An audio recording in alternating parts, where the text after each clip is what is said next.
is Spanish or Italian. Okay. Okay, and this is how I figure years and years and years ago, the Armada, Spanish, came to conquer England, and they were decimated, the whole fleet, Spanish fleet. And as some sailor gets a hold of a spar or something, and the closest shoreline is England. And there they are. Now that's England. But, this is where Costello came from. Well, Costello, but maybe somebody got to the Irish side of it, I don't know. But they got on that side of the world, let me put it that way. And Spanish being Catholic, they were Catholic back then. And then, you know, the mess with England and going Protestant and all that business. Somebody got thrown out or decided they better leave, you know, if they wanted to stay Catholic. And the only other escape off of that land is the other hunk of land called Ireland. And got over there in some way. And Cork is right opposite England.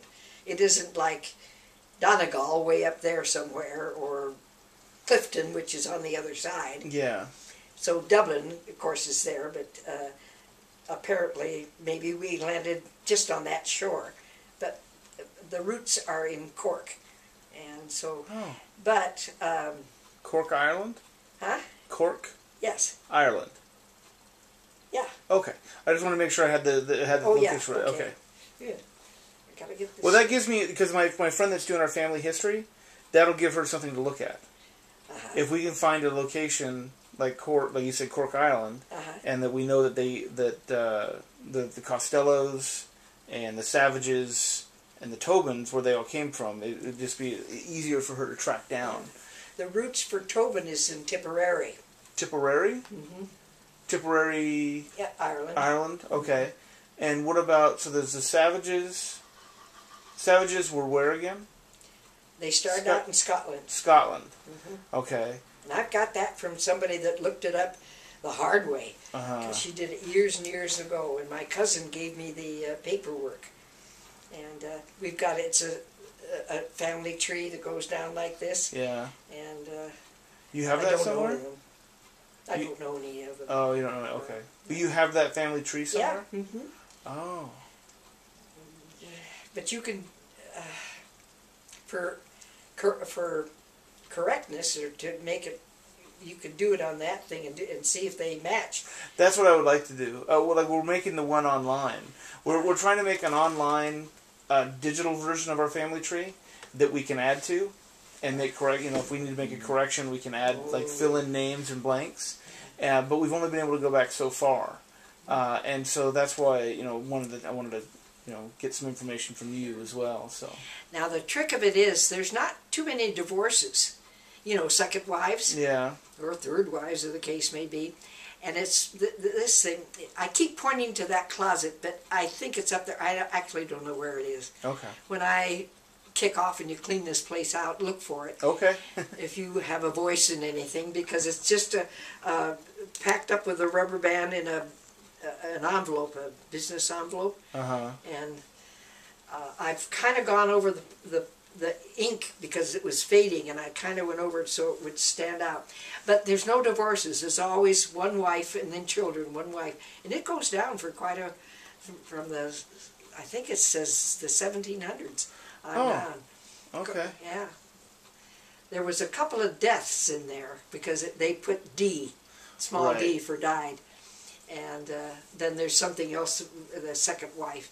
There is that, but there's no word even, I don't know, did they have that word back then? Say in the early 1800s. I've got people there in the early 1800s with their dates. And it's not complete. There's some they just don't have any record of it all. We're hoping we can fill in some of the blanks. Yeah, but that's kind of, well, divorce.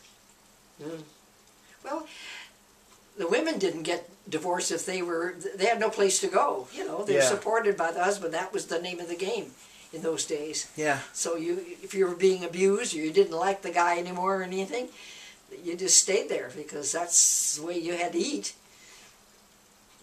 Yeah. Yeah, you had to.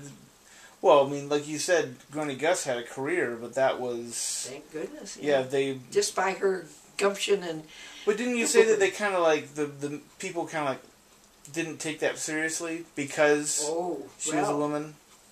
You know the story about nurses and waitresses. They think we're in the business. Oh, no, I didn't know that. Now, Florence Nightingale, when she went to the Crimea, unheard of that a woman would go where all those men were, and wounded, and not all dressed. Yeah. They were seeing things that, oh my dear me, you know. And but the women that she recruited were women of the profession that wanted to do something but had no choice but to be a prostitute. On the streets, their husband died, they got poor, it was what. But they were the women that came first. It was something to do, got them off the streets, sick and tired of the business, anything. But then some women came that wanted to be of service, and it kind of cleaned up. But Florence Nightingale was a woman of a lady. There was a lady, very distinguished class system, as you well know, in history.